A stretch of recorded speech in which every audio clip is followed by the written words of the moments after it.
Alright, a little class. Okay, so gonna make a short video just talking about how this first lab works. So we open up the quiz, and there's a couple links here, and these links are exactly the same.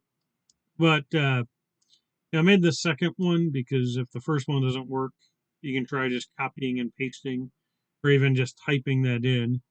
And yeah, so I'm gonna try the first one just to see what happens. We click that, and it opens up uh, this simulation on the Blackbody spectrum. So let's click play. And so here on the right, we have a temperature scale, which we can adjust. We're going to leave it right now. It says it looks like it's set at the sun temperature, which is 5,800 Kelvin. Now, that temperature is the surface of the sun. It's about that temperature. And so this blackbody spectrum, this shows kind of like the detail about the radiation being emitted from the sun, which we're treating as a perfect blackbody. Now, the actual spectrum of the sun looks a little bit different. It's got some like waviness to it because there's elements that absorb the outgoing radiation, but mostly it's very similar to this. So, kind of a simple way of looking at what this graph is telling us is the vertical scale. Well, let's look at the horizontal scale first. We have wavelength in micrometers. And on the vertical scale, we have the spectral power density. And so, in a sense, it's telling us how much energy or like the power radiated at a particular wavelength.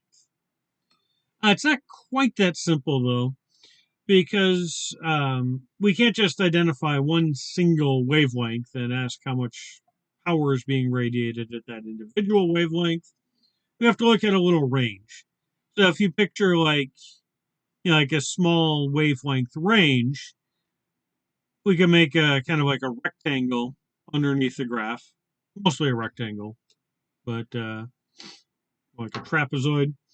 But anyways, the area of that region under the graph, that would give us the total uh, power in that wavelength range.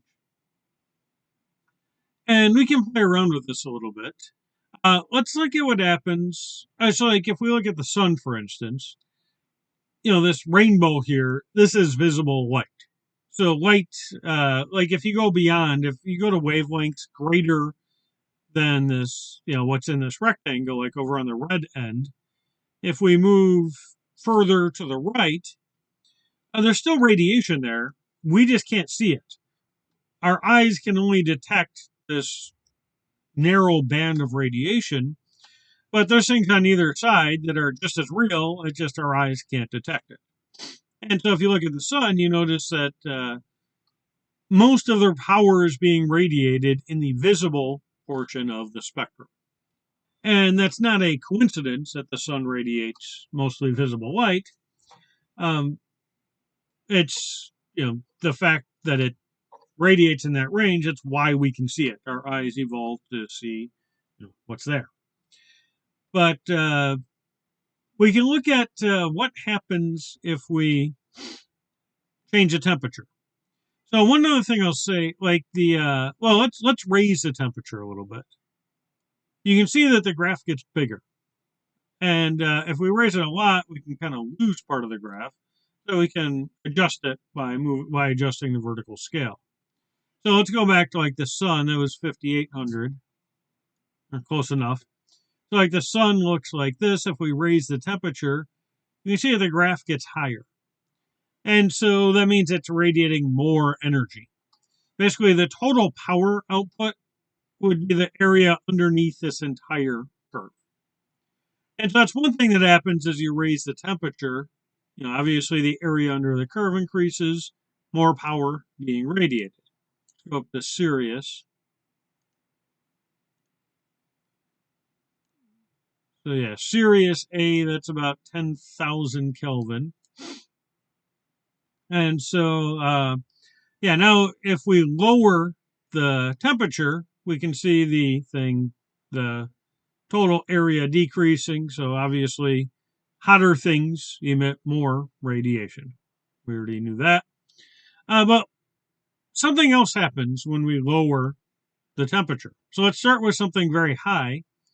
And the peak here looks like it's in the ultraviolet range. So like here we have red and violet on the two ends. If you go to greater wavelengths than red, you're at infrared. And then if you're at lower wavelength than the violet portion of the spectrum, that's ultraviolet. So like the peak here is in the ultraviolet portion of the spectrum. And then as we lower the temperature, look what happens to the peak. That shifts to the right. So as we lower the temperature, the peak is constantly shifting to the right. And so yeah, we have to keep adjusting the scale. And then we get down to a light bulb. Light bulbs are actually mostly in infrared. But, you can see like here, this region here, they are definitely emitting visible light as well, which is, obviously we'd want that. But yeah, so like the peak now is in the infrared. You go down to the Earth's temperature. We have to really zoom in to even see it. Let's go. We can adjust as we shift the peak over, we have to change the horizontal scale as well. The shape always remains roughly the same, just the scale is very different. It's always this non-symmetric because there's a lowest wavelength, but the wavelength can keep on increasing. And so it's not a symmetric curve. But here we're at 500 Kelvin. That's still pretty hot by our standards. Yeah, I want to get it down even lower. 300 Kelvin. Let's go there. That's like room temperature. So we're way beyond the visible portion of the spectrum. That's why, like you, for example, are emitting radiation. Actually, you'd be more around 350 Kelvin, or maybe even 400, closer to 350. But yeah, so you're emitting radiation, but we're significantly beyond the visible portion. So there's really no visible light. We don't emit any significant visible light. I've read that we actually do emit about one visible light photon per day on average. Not enough to see, of course. Yeah,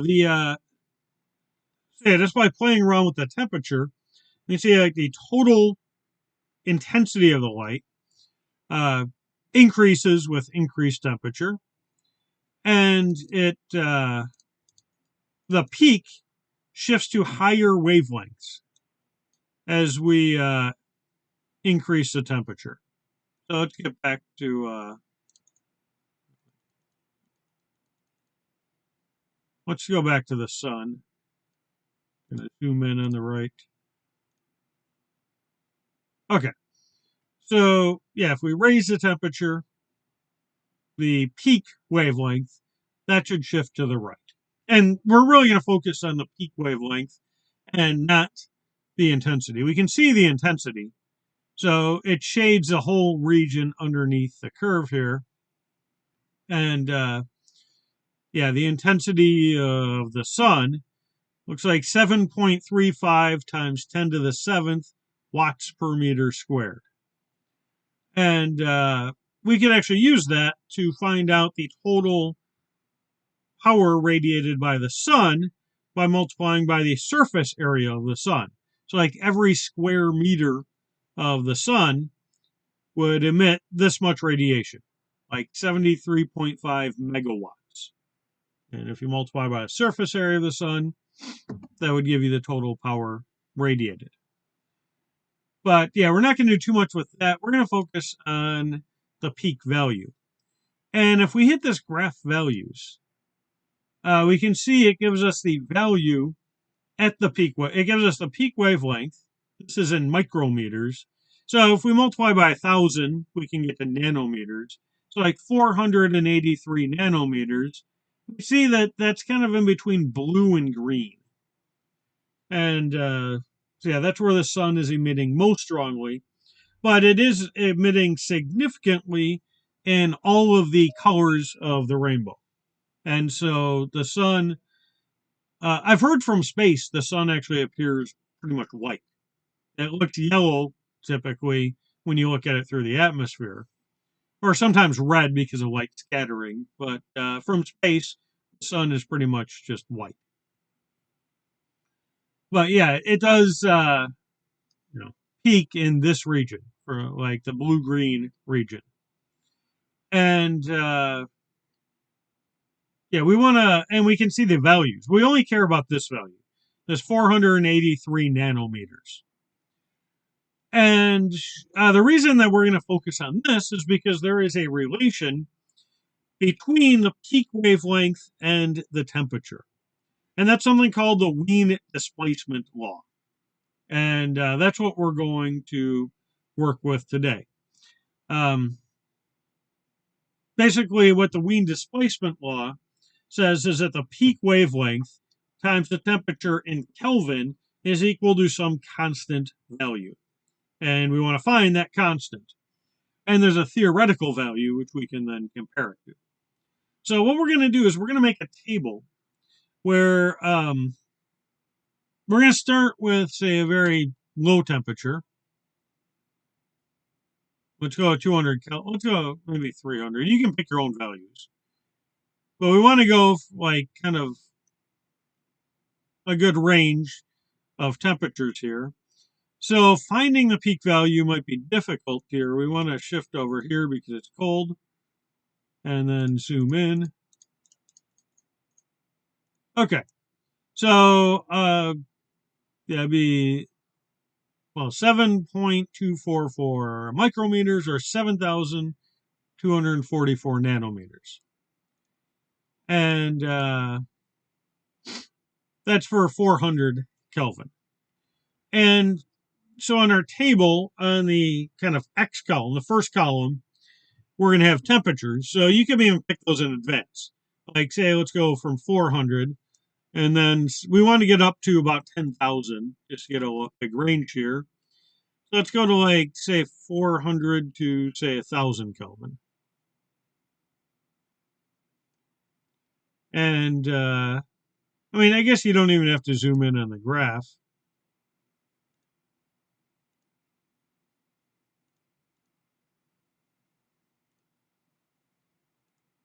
Because you can actually see what the peak value is.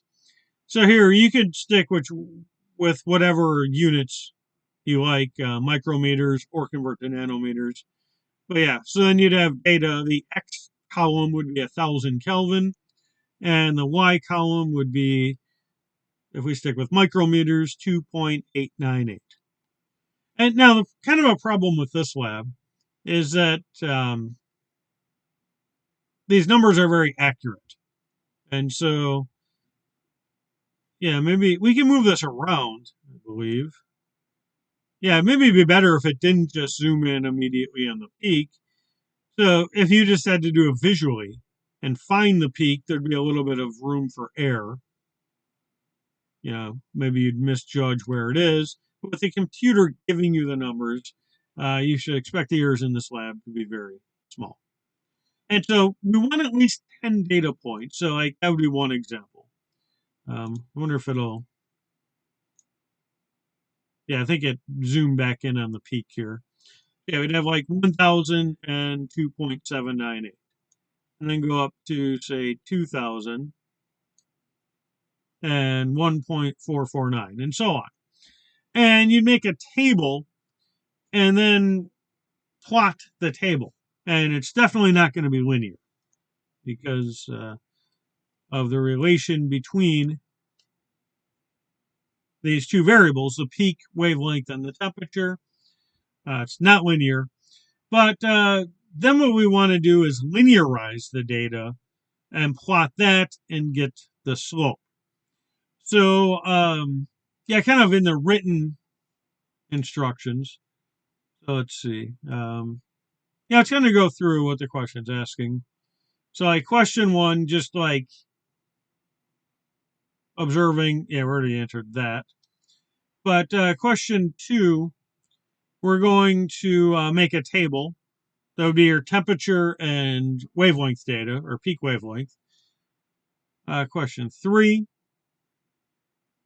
is making the plot, which is nonlinear. And because it's nonlinear, it's a little more difficult to do curve fitting. So I made that an extra credit question. So you can, if you can, you want to at least plot data points. But if you can find a good curve to do that, then, I made that up to 4 points of extra credit there. Then we move on. Yeah, like here's the relation between, like the theoretical result between peak wavelength and temperature. We can rewrite this algebraically where the peak wavelength times the temperature is equal to a constant, and that constant is known. And we're going to compare that to the known value. And we should get very good results in this lab because there's really no significant source of error. It's unfortunate. But because the relation is nonlinear, we want to linearize it. And so what you want to do is make substitutions. You want to think about which, you have two variables. That's always the first thing to think about, the actual variables in the experiment. Like algebraically, we have three. We have the peak wavelength, A, and the temperature. But A is a constant. So our like X and Y should be related to the peak wavelength and the temperature. You want to figure out which is which by thinking about like dependent and independent variables. And then we want to make these substitutions to linearize the data. So again, this is the part that students very often struggle with. So I kind of put a hint in here. In a sense, everyone should get this one right because it's easy to check if you've done it right. So if you can't just look at this and see what substitutions to make, let me wonder if I can bring up another screen and write with this.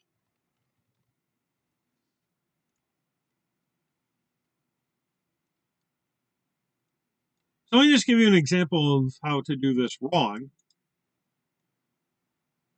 And I'm just going to make up kind of a,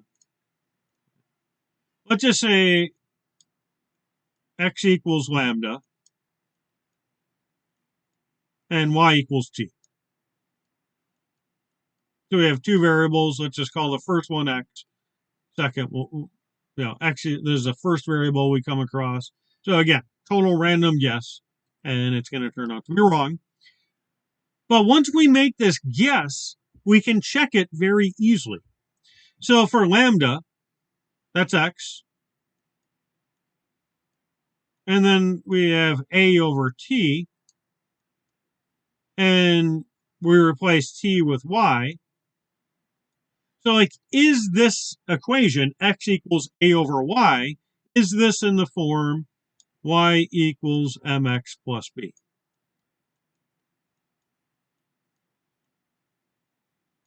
Where b could be 0. In this case, it will be. There is no intercept. So let's even erase that. Like,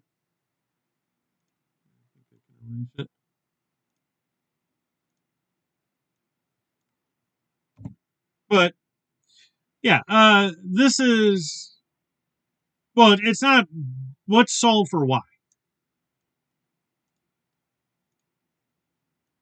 Here, let's solve for y.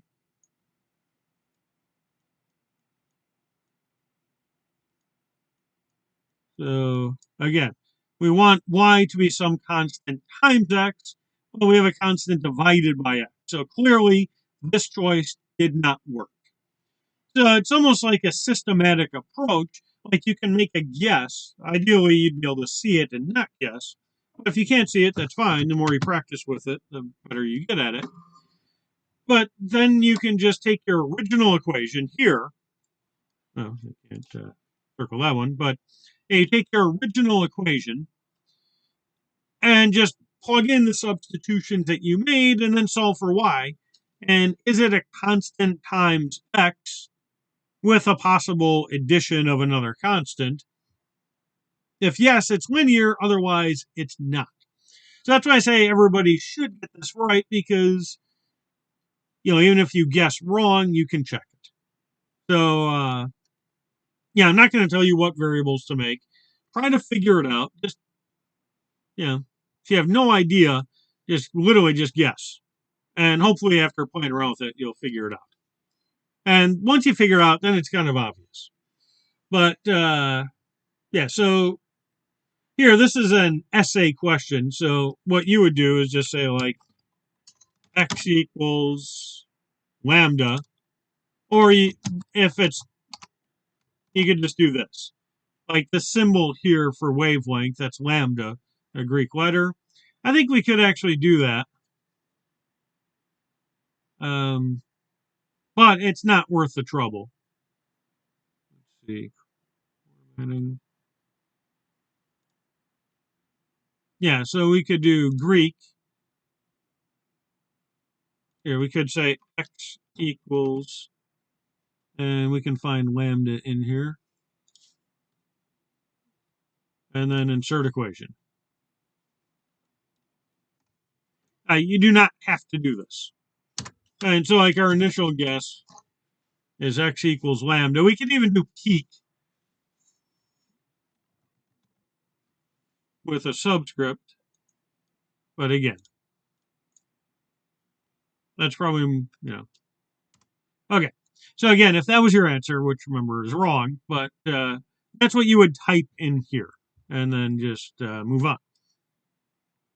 But yeah, then it said, of course, check your answer.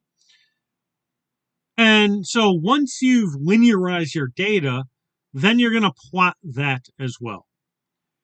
And again, so let's go back to the table for a moment. So you want to make a table, and I recommend using like a word processor, like Microsoft Word, or I use a kind of a free version of it. I could use Microsoft Word because I'm a CLC.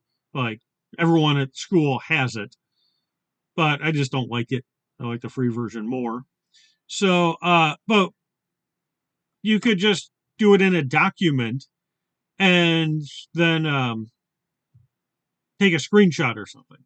And if you're using, I actually put this in the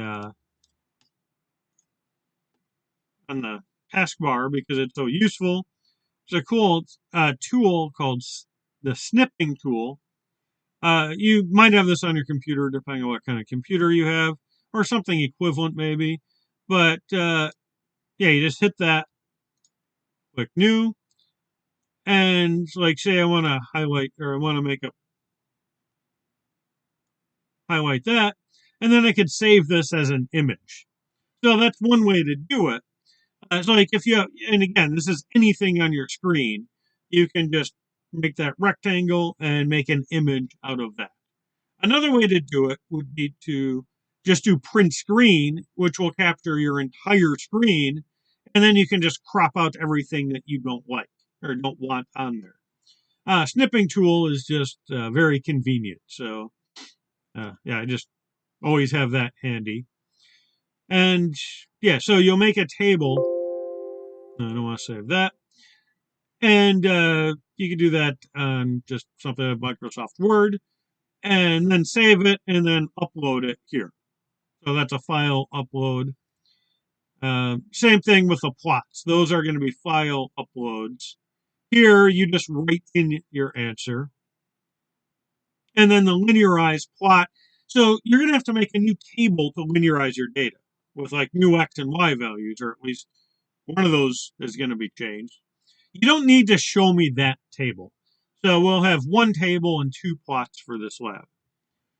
And here it's like 23 points. You can see a breakdown of how I grade it. And that's a good checklist to make sure you have everything there. And what we want is the slope of the best fit line.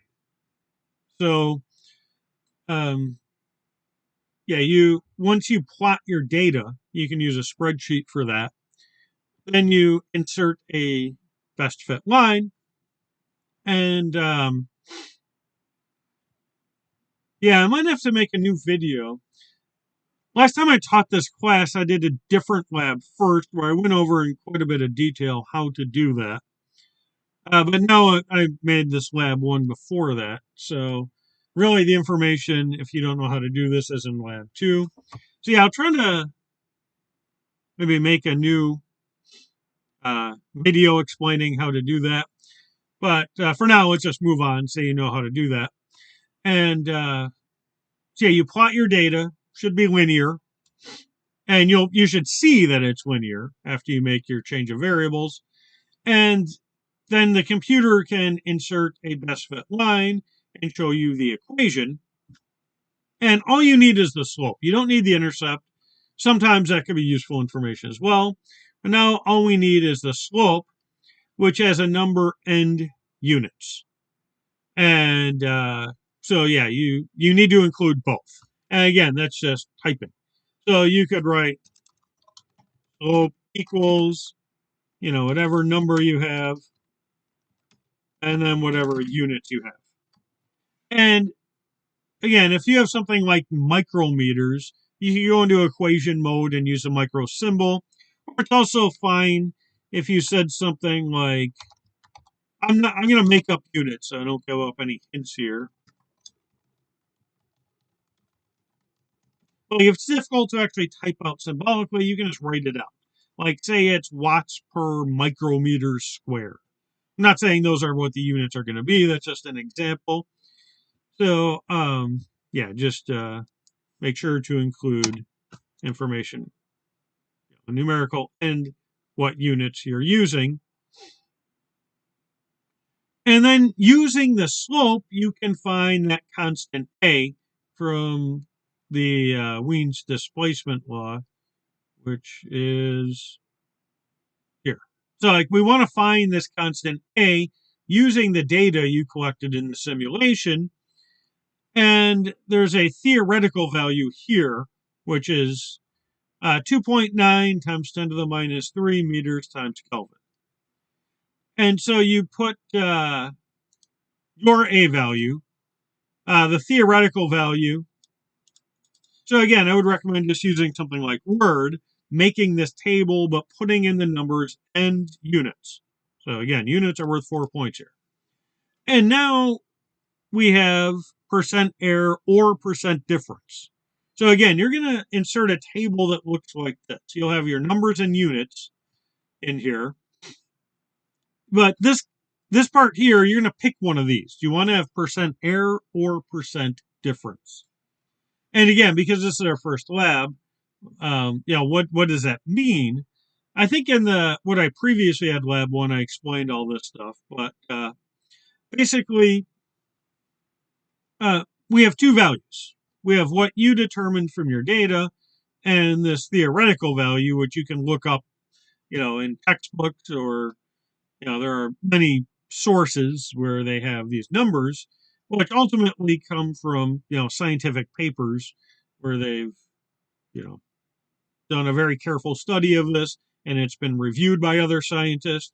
And so these values are pretty trustworthy here, this theoretical value. And so the idea is we want the percent difference between these two numbers. But do we call it an error or a percent difference? That depends on the two things that we're comparing. So like in some labs, I think in mechanics, actually, if you took my mechanics class last semester, we kind of skipped this one, but you can measure, say, the force constant of a spring. That's one lab we do in mechanics. But you can measure it kind of directly by just hanging masses from it, seeing how much it stretches. And another way you can find the force constant is by, hanging a mass on the spring, pulling it down and let it oscillate and measure the period experimentally. And from that, you can get the angular frequency. which is, remember from mechanics that the angular frequency is a square root of the force constant over the mass. And so that's another way by measuring the period that you can get the force constant. And so you're measuring the same thing in two very different ways. And if you don't have a reason to believe that one is better than the other, then you would use what's called the percent difference. Now, I made this lab as a quiz, and I'm going to, after recording this, I'm going to upload this link. I'm going to make a few changes so it'll look something like this. But because this is the first time maybe you're coming across that in this class, I think I'll put something before this explaining the difference between percent error and percent difference.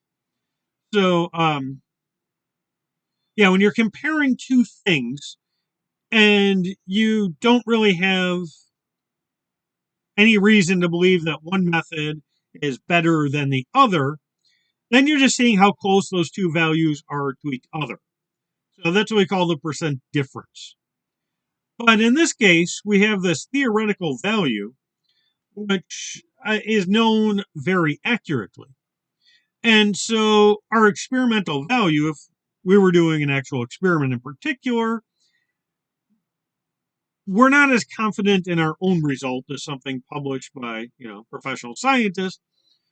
And so we can consider this theoretical value to be accurate, and any difference that we have in our value, we can consider that an error because we're missing the actual value. Now, of course, the theoretical value typically has errors as well, but they're going to be so much smaller than our own that, we'd use percent error in that case. If we're comparing something uncertain that we got to a very well-known value, that's when we'd use percent error. So you have to pick which one you want. So in your, when you make your table in a Word document or whatever you use, just have one of these two. And, getting the right one, that's worth 3 points. And then you will upload that. And looks like that's it. I'm going to make a few changes to this. Now I'm going to add this recording to it.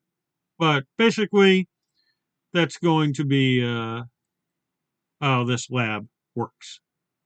And so I'll stop the recording here. And I'll put it, maybe I'll just add it to this first part here with the links for the simulation. All right, so that'll be it then.